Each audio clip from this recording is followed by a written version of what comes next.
வணக்கம் தோழர்களே. நேற்று நம்ம ஊறப்பட்டோம்ல அமிர்த கரைசல், இன்றைக்கி நம்ம தெளிக்கிறோம். அமிர்த கரைசல் ஒவ்வொரு பாத்திக்கும்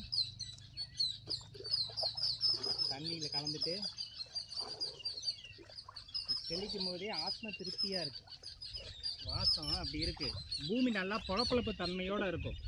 பூமியை நம்ம தண்ணி விட்டு ஓட்டணும்னு அவசியம் ஏற்படாது. ஒரு 3 ஆண்டு தொடர்ந்து நீங்கள் அமிர்த கரைசல் நீங்கள் பூமியில் விட்டுட்டிங்கன்னு வச்சுங்களேன், உங்கள் பூமி எப்போ வேணாலும் விடலாம். அந்த அளவுக்கு பூமி பொழப்பொழப்பு தன்மையோடு இருக்கும்.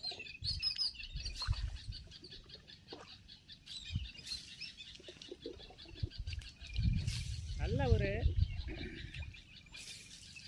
ஆத்ம திருப்தின்னுவாங்க. அந்த காலத்திலலாம் காலையில் எஞ்சனே சாணம் தெளிக்கிறதுக்கு மாட்டு சாணத்தை போட்டு சாணி தெளிப்பாங்க பார்த்தீங்களா? அதே மாதிரி. நன்றி.